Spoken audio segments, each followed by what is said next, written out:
This effort sponsored by the good people at the Rouse Center for the Performing Arts, where there will be not one but 2 New Year's Eve shows this year. Now, the one that I'm talking about for the Rouse Center is an actual very convenient afternoon. We started this effort years ago with New Year's Eve for people that couldn't stay awake until midnight. We're now doing New Year's Eve for people that can't stay awake until dinner. So at 2 o'clock on New Year's Eve, join us at the Rouse Center, and you are going to have a great time. Great stand-up comedians and sketches, and for those of you who've been there before, you know the drill. But in the meantime, what a great Christmas gift that you can take care of in August.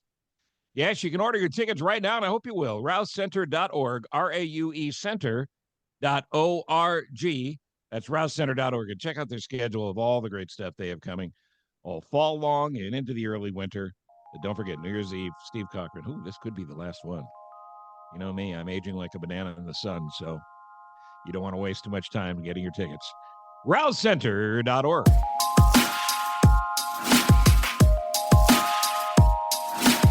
Welcome again to Live from My Office. I am Steve Cochran, and let's just be honest. We're going to take a break from the constant harangue of politics as time allows, at least for today, and hopefully a few more times as the holiday season rolls on, because we all need a break. But then at the same time, I'm recording this on Giving Tuesday, and I've got a list of charities to talk to you about. And if you check the show notes, we're going to link to the charities on my website, and there's a lot of them. So plenty of places for you to give, regardless of when you listen to this episode. But I mentioned getting away from politics, and here we are on a day where the president of the alleged democracy in South Korea declares martial law. And it's hard not to think of some January 6th spun-out scenario here. So I'm going to keep an eye on it, because I have to for me and for you, for both of us. And I'm going to continue to push forward on this idea of a new way to do schoolhouse rock and explain some of these terms, because education is power. It's not a cliche, it's a truth. So David Kaplan is a friend of what's coming up on 30 years, I would guess. And Cap and I worked at WGN Radio for a long time together, but we still play golf together. And there's no bigger workaholic in sports. I have nothing but respect for him. He was a basketball coach, and he turned himself into a broadcaster. And I would argue he is the most famous name in sports talk in Chicago right now. And he's earned it. So I'm going to talk to Cap about the mess that is the Chicago Bears. And I'll leave it at that, because we got a good bit to break down with Cap coming up. In the meantime, as I mentioned, recording this on Giving Tuesday. Look for a link in the show notes to a long list of charities on my website, cochranshow.com. And that'll give you a place to go and make a donation if you missed out on Giving Tuesday or anytime. And I hope you will. And I'll tell you what we'll do on the second half of this before we say goodbye. I'll give you a list of charities that I certainly think are worthy of your consideration. And as always, this event is brought to you by the good people at the Rouse Center for the Performing Arts in Crystal Lake, where we will have our New Year's Eve matinee show at noon. At noon? I moved it up even farther. No, Steve, at 2 on New Year's Eve. Our New Year's Eve for people that can't stay awake until dinner. Sounds like I'd be right for it based on this. But that's New Year's Eve, 2 o'clock at the Rouse Center. And we're going to give away an apt, 75-inch screen TV to somebody. And it could be you. So more than enough reason to come on out. You want tickets for any of my shows, you can always go to cochranshow.com. And right there on the homepage, you're going to see the clicks for you to go ahead and get those tickets. So we'll get to the Kaplan interview here, talk about those disgusting Chicago Bears. And then at the end of this, I'm going to give you a list of charities to consider and go on about your day. All right. So it's not politics. It's the National Football League. Free gambling tips in here as well. Here's David Kaplan now with me, Steve Cochran, on Live from My Office. And as always, thank you to our good friends at the Rouse Center for the Performing Arts. The The Rouse Center is one of the great Chicago theaters. And wherever you live, anywhere there is a theater that deserves your support. The Rouse Center for the Arts in Crystal Lake, a good piece north of the city, is on William Street in downtown Crystal Lake. It's beautiful. And it's just one of the great theaters and the great theater efforts that goes on all the time. The schedule coming up is tremendous. And don't forget about our New Year's Eve show as well. 2 o'clock on New Year's Eve. New Year's Eve for people that can't stay awake until dinner. That's our 2 o'clock New Year's Eve show. And we hope you'll be there for that as well. And of course, the Rouse Center, 815-356-9212, 815-356-9212. That's the box office. Thank you for the continued support of Live from My Office to the Rouse Center. RouseCenter.org to get your tickets for New Year's Eve or any of their other great shows.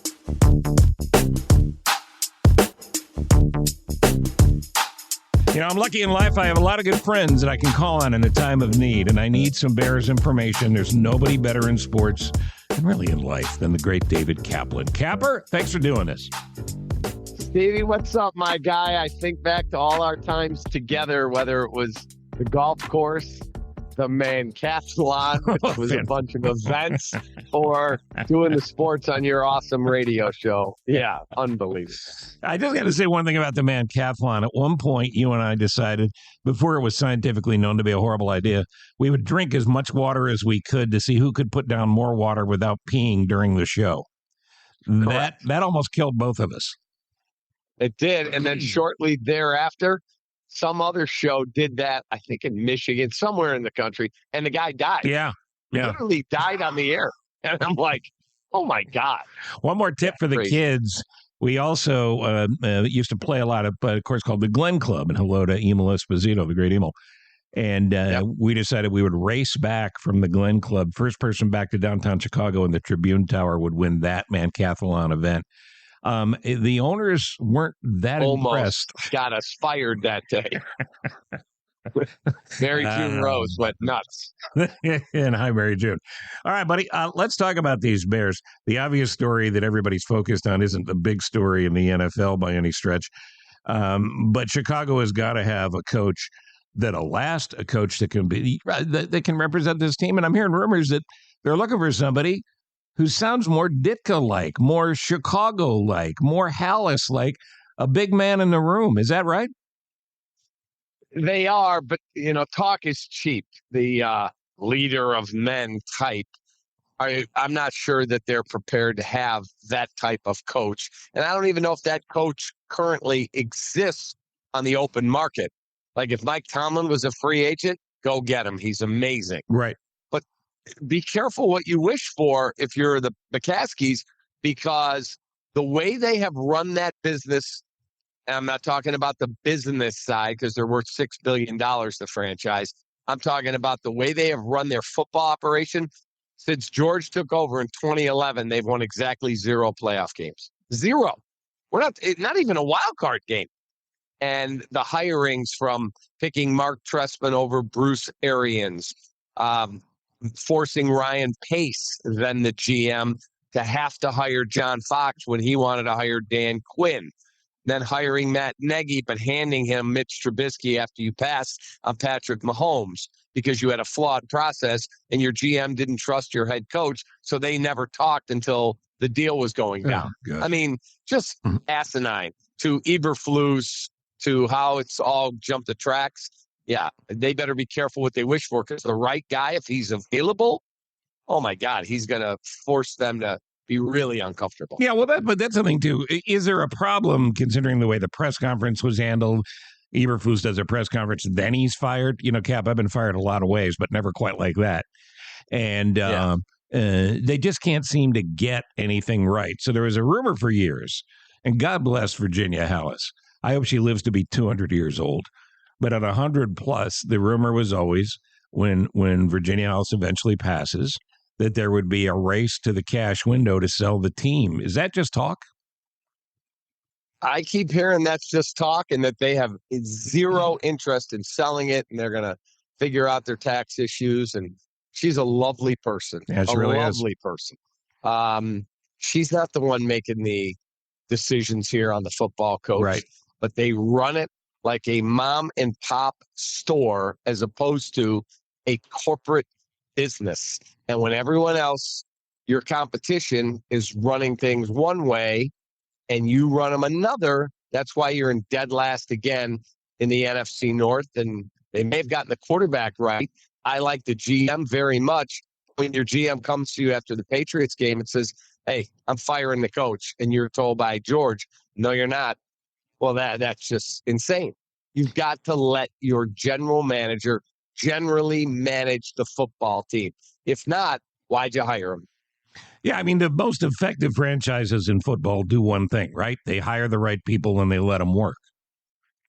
Correct. They get out of their way. And then how do you judge a guy, let's call him Ryan Poles? How do you judge him if you don't let him do the job the way he wants to?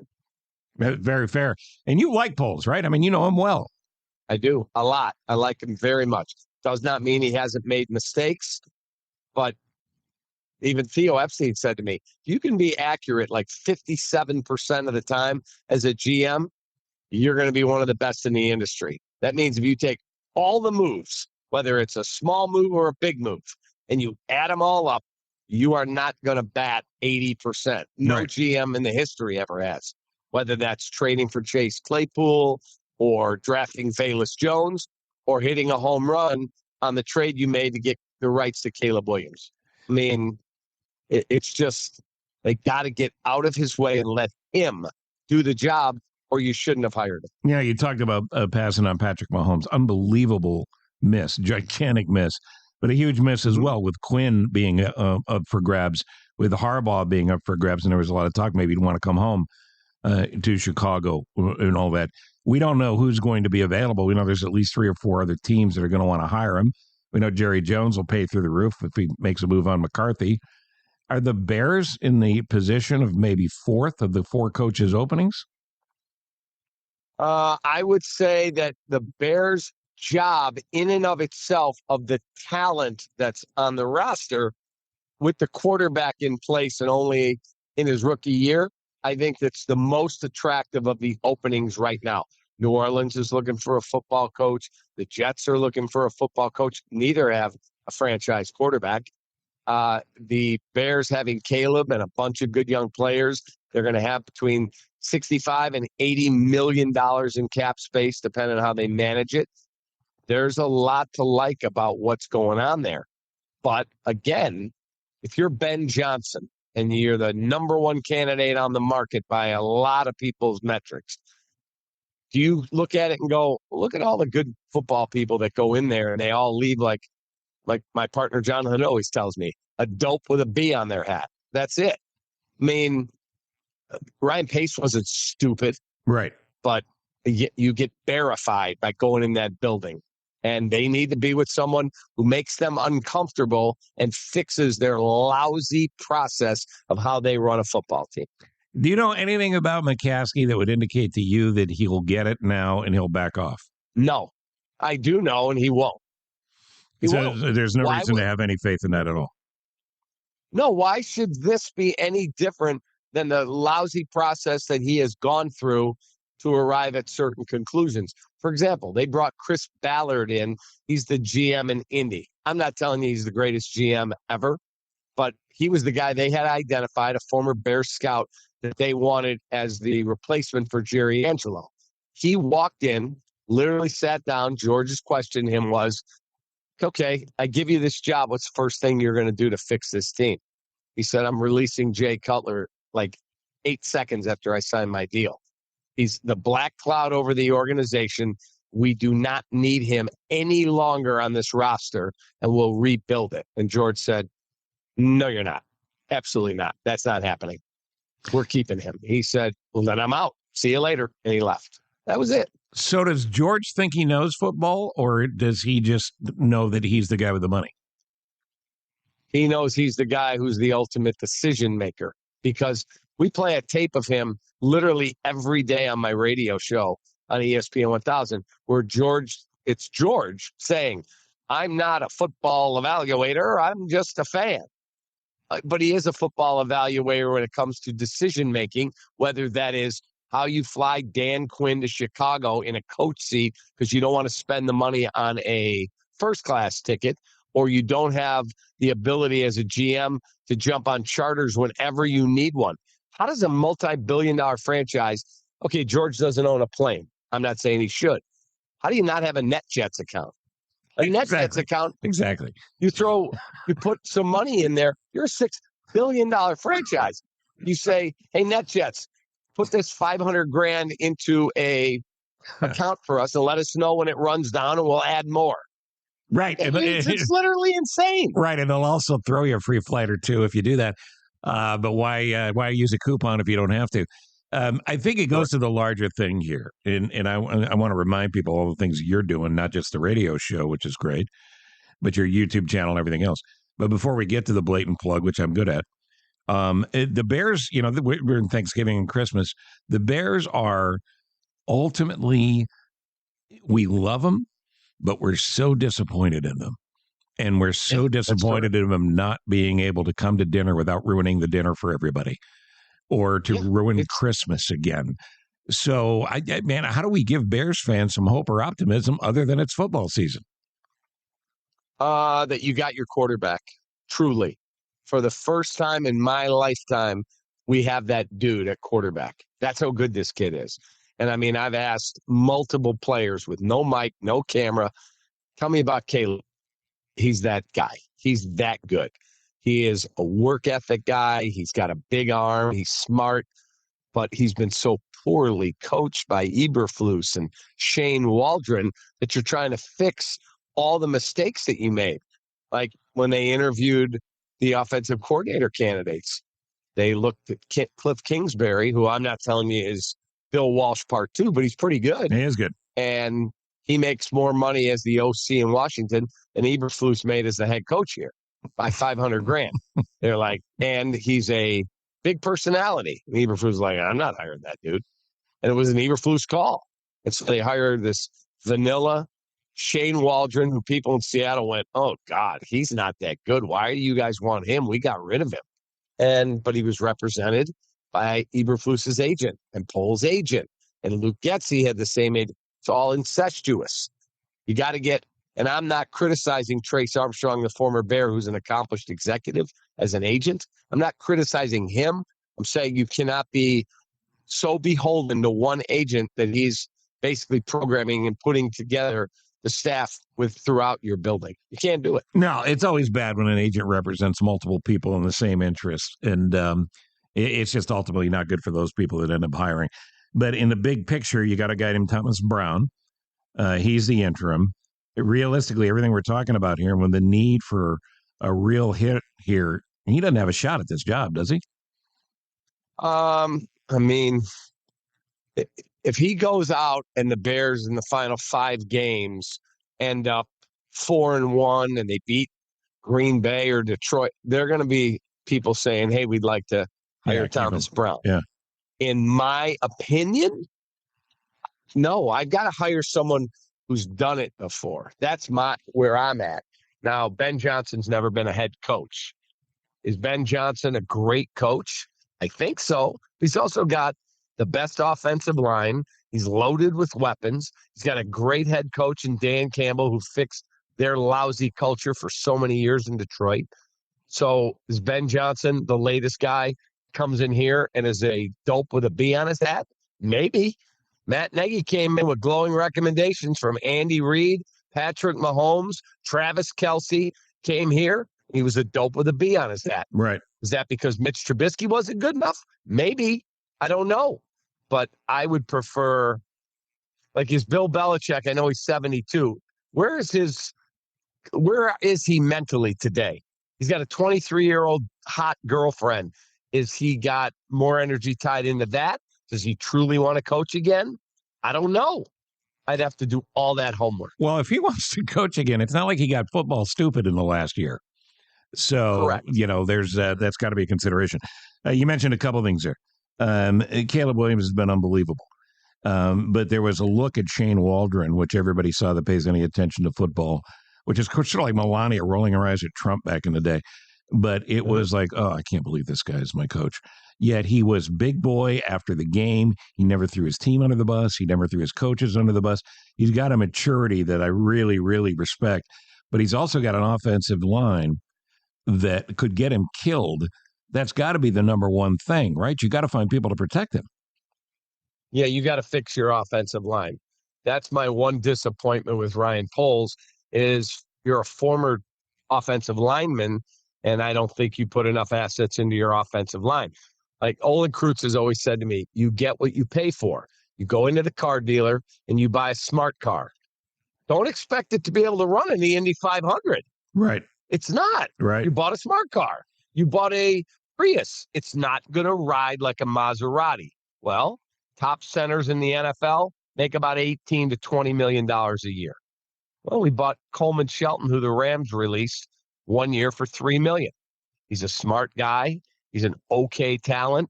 You got what you paid for. Yep. Don't be mad at Coleman Shelton that he's not good enough. Be mad at the process that landed on shopping at the bottom shelf at the dollar store instead of going and buying the best available guy you could get. And the other thing that the Bears have to contend with, obviously, is the division. It's insane how good the North is. It is miles ahead of any other division in football at this point. So you got Detroit, you got Green Bay, you got Minnesota. But the division got good quickly. Could the Bears turn it quickly as well? They could if they get the right off-season moves made. If they all of a sudden you're like, whoa, they're going to have 4 of the top 50 picks in the draft. 4.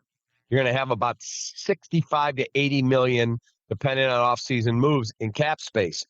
If you go out and fix your offensive line, you get the right head coach with the right staff, and all of a sudden, second-year Caleb Williams into third-year Caleb Williams, you're like, oh, wow, we actually have a chance to have a really good team, because I'll argue anybody you want that I think when it's all said and done, Caleb Williams is the best quarterback in the division.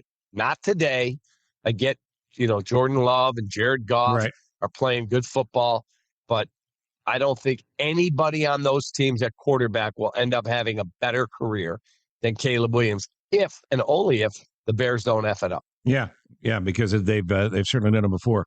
I want to take a lightning round spin around the NFL and then talk about everything you're doing before I let you go. These are just random stories that popped over the weekend outside of the Bears coaching situation. Atlanta's got Kirk Cousins. Are we seeing the real Kirk Cousins? Is he hurt and he shouldn't be playing? It looks like he's healthy. Everybody says he's healthy. He had a 5-touchdown game earlier in the season. I mean, I don't understand how he's looking so bad, but it could be worse. You could be living in my house in a family fantasy league with all our kids, daughter-in-laws, wife who knows nothing about football, but now is watching like she's Bill Walsh reincarnated. And she says to me on Wednesday night, we had all the family over, she's like, okay, we start 2 quarterbacks in our league. She's like, my one quarterback is whoever it was, Mahomes. And she said, do I start Cooper Rush, the backup in Dallas with Dak Prescott out, he's playing, or Kirk Cousins? I'm like, well, that's pretty easy, Mindy. You start Kirk Cousins. I mean, he's making whatever he's making, $50 million a year. Cooper Rush stinks. Well, of course, Kirk Cousins throws 4 interceptions yesterday. Cooper Rush has a monster game in their win over a lousy Giants team. You should not go home. Right. And she loses her fantasy game by 6 points and would have won going away. No. So, not good. All right. Not good. All right. Our old friend Lou Piniella at a dinner once told you and I, every sport is the same. You lose your legs, your career is over. Obviously, kicker in the NFL may have lost his leg here in Justin Tucker. Or is this between his ears? Because the Ravens kicker, I mean, nobody was ever better until this year. Yeah, he may just be getting older. I don't know. The Bears let my friend Robbie Gould leave back in the day. And when they let him leave, Robbie has said, look, it was the greatest thing that ever happened to me. I didn't want to leave Chicago, but I had a bad year, and it got me to refocus. And he went on to have many more really good years with the San Francisco 49ers. So I can't believe Justin Tucker all of a sudden is done. But oh boy, an extra point and 2 missed field goals yesterday cost them a game. That's a problem. Yeah, and it's 2 or 3 times this year. And just that Pinella thing was ringing in my head. When your legs go, they go. And it doesn't mean fans can see it. The Niners, Christian McCaffrey, one of the biggest stars in the league by far. How hurt is he? It sounds like he may be done for the year. With that team's record, bear-like with all that talent, I think there may be a rebuild coming where they're going to have to get rid of some of that, money off their salary cap because they've got to fix it. And then the question is Brock Purdy, who's going to get paid, is he a $60 million quarterback? Not in my world, he's not. Right. He's a nice player, but to pay him at the top of the market, absolutely not. So if McCaffrey's gone, maybe it's time for him to hang him up and go out right off in the sunset with his Miss USA wife, who's awesome. And it is what it is. But if that all happens, does Kyle Shanahan stick around for a rebuild? And if Kyle Shanahan's on the market and I'm the Bears, let's talk. Yeah. Let's get it done. 100%. And don't fly him in coach. And is Jeff Bezos buying the Jets?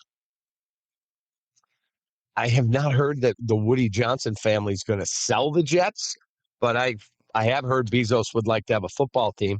So if that's the case, oh God.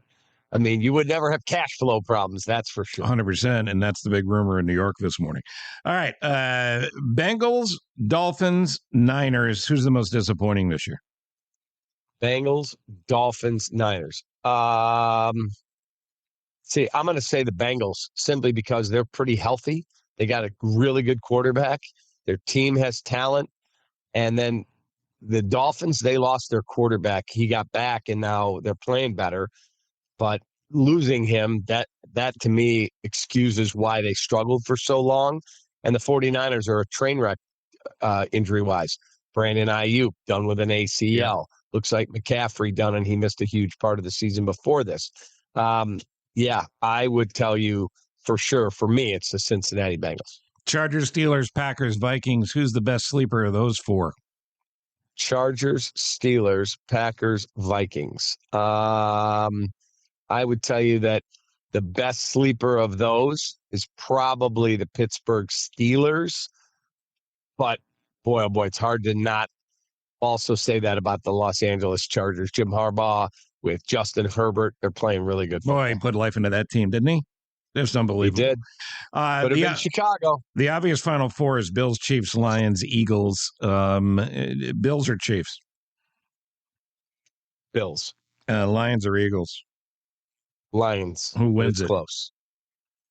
I think it's Lions and Bills in the Super Bowl, and Buffalo wins their first Super Bowl. God, that'd be great. Be so great. It'd be cool. And Bills Lions. Either one wins. It would be super cool. Yeah. And the Bears' new head coach, when we wake up one day sometime soon, is going to be who? Oh boy, that is the $1 million question. That's an unfair question because we don't know who's going to be available. But of the people that are out there now, who's the head coach? Ben Johnson. Yeah, I agree. And of course, he's done a great job in Detroit. Let's talk about you for a second because I've already taken way too much of your time, David Kaplan. The tweet over the weekend we sort of half mentioned, but you're a great follow on Twitter X and on social media in general. And you were the one that put up this ridiculous notion that where every owner, the factual part is every owner in the NFL would bend over backwards to have Quinn fly in. They'd carry him on a magic carpet. They'd get him shrimp cocktails or anything else he wanted. They give him hot and cold running, whatever. Your blank, you fill it in. And the Bears fly him in coach and maybe even the middle seat. That's true. So follow you on Twitter and X. The handle is what? The Kapman. The Kapman. At TheKapman, at the Kapman. And tell me about YouTube. What are you doing there? So I started a channel April 29 of 2022, much to the chagrin of my TV bosses back then. But fortunately, I have the best agent in the world, and Steve Mandel, and it was in my contract that I could do whatever I wanted outside of my TV responsibilities. And so I started this channel. I call it The Recap, REKAP.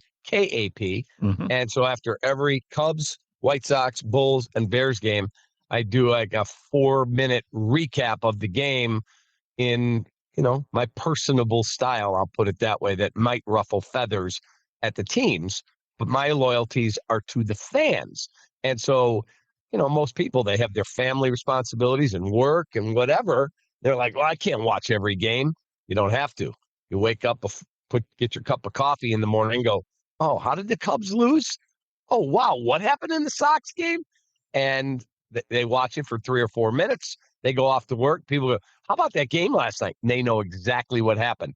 And then I started putting more Bears programming together. I signed Mercedes Lewis, the veteran tight end, and Kevin Byard, the all-pro safety, to do their own shows.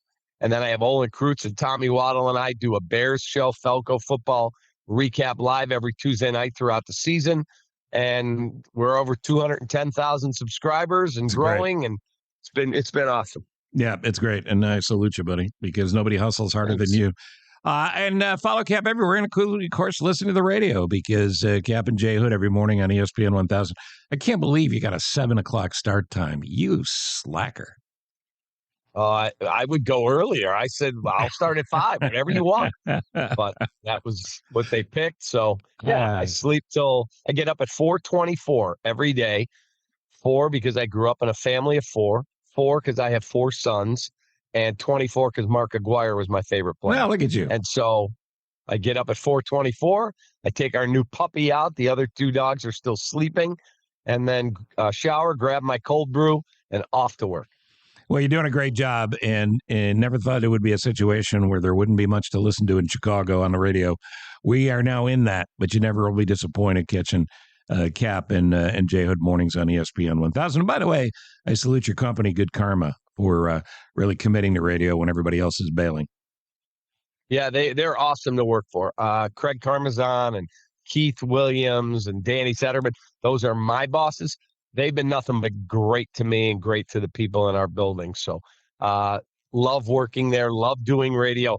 And I would tell you, one of the highlights of my career was getting to be not only your sports guy, but your friend. 100%. And to think I worked with Bob Collins, rest in peace, Spike O'Dell, and you, John Williams. I mean, I've had some really fortunate breaks, and those were among the highlights. Well, I'll tell you what, you've earned them, and we had nothing but fun. And we got a little golf in this year. We'll try to get a little more in next year. But my best to your family and happy holidays.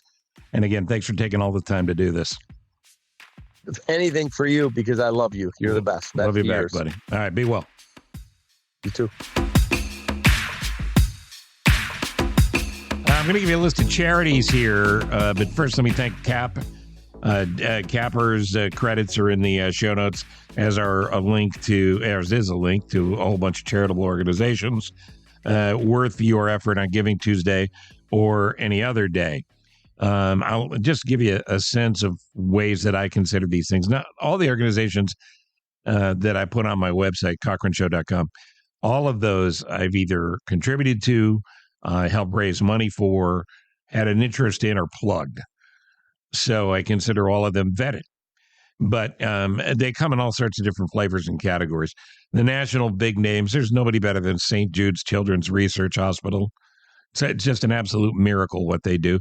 The national and international Special Olympics as well. There's Ronald McDonald House. There's Autism Speaks, all great national organizations. And Sandy Hook Promise, the tragedy and the travesty of those little kids who were murdered. Sandy Hook Promise goes forward at sandyhookpromise.org. But there's smaller charities in your town and mine that I would highly encourage you to visit, and they're on that list as well. A great charter school in Chicago, CCA Academy, and my friend Myra Sampson is a good example. Tuskegee Next, teaching kids from poor neighborhoods how to become professional pilots. It's a really cool idea. The Evans Scholars Foundation. That's a bigger one than ever, actually, but it's a really good one. It's caddies at clubs who end up getting, should they go through the Evans Scholars Foundation, tuition taken care of in college. And our friend Dr. Kevin Most and his brother Brad Most, both are Evans Scholars. There's stuff that means a lot to me, too, in the area of mental health. NAMI is on the list. Rebecca's Dream is on the list, which is a legacy project for a friend of mine that lost to suicide, and her parents and her family pushed forward with it. Really important, really smartly done organization as well. and the Love You Project. This is something the great Lewis Black got me hooked into. And their CEO is going to be on to talk about the horror, the nightmare of what happened to his family that he's paying forward with this Love You Project at theloveyouproject.org. Check that out as well. And also a lot of focus on rare diseases and conditions, because I've been touched on this area as well. I was a distant show business friend, if you will, with the great Bob Saget. And it was terrible to lose Saget. Loved him. But Saget lost his sister to scleroderma, and the Scleroderma Research Foundation is an organization that he did an awful lot of good work for, and that work goes on. You might be familiar that Saget also lost another sister to a brain aneurysm, and twin brothers, either at birth or very young in their life. It's a real tragic story, and Bob was miraculous in being the person he was coming out of that situation. And I have a friend going through a condition now. Myositis is a bit of an umbrella term, but this guy is an orthopedist and one of the great orthopedic surgeons in the country. Couldn't do surgery anymore because of his muscle weakness and failure and what myositis was doing to him. And just put on a huge fundraiser recently, which I emceed in Chicago, benefiting people by teaching new doctors and doctors who have interest in rare diseases to come forward and look for something that's going to help with myositis. So I know I babbled on there a little bit, but all those places mean a lot to me. And again, check the show notes for a link right there. Also, thank you to my son and the producer of this program. That's Ross Cochran, playing hurt. My youngest granddaughter is patient zero, if you will. And she's put the nasty cold bug in their house. But Ross is also doing a great job at Good Shepherd Lutheran Church as their comms director. He does that all day, and then he puts together Live from My Office at night. Good God, the man doesn't sleep. No wonder he's sick. I love you guys for listening and supporting Live from My Office, and I love the Row as well. And they, of course, are sponsoring Live from My Office, the Row Center for the Performing Arts. Check out that show and our nighttime show as well. Tickets again at CochranShow.com. And thank you, Apt Electronics, for big screen TVs and all the other stuff you're good enough to step up to the plate with here and let us give them away. All right? I hope you enjoyed it. Thank you, Dave Kaplan. Listen to Kapper on the radio and see him on YouTube and all the stuff he's up to.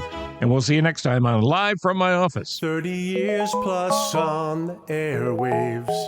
You have turned your dial to me. Now you're tuned into my podcast. It's Live from My Office, Steve. From Ithaca, New York to Carolina South, W. Cochran Steve. From Minneapolis and then Chicago twice, top-rated shows achieved. Sit back, relax, and now listen to my show. When or wherever you are, 'cause you're on the go. A-list celebs with some laughs and great info. Live from my office, the Steve Cochran Podcast Show. Yeah, yeah, yeah. No better place to be. Yeah, yeah, yeah, yeah. Subscribe and like for free. Yeah, yeah, yeah. Live from my office, Steve. So glad you're with me. It's Live from my office, Steve. Thank you for listening to Live from My Office, a service of Monkey Run Productions. All rights reserved. The podcast is hosted by Steve Cochran, and it's mixed, edited, and produced by me, Ross Cochran. Steve is available for corporate speaking gigs. He would love to MC your event, and occasionally, he's funny. Thank you for listening. Head to CochranShow.com for more.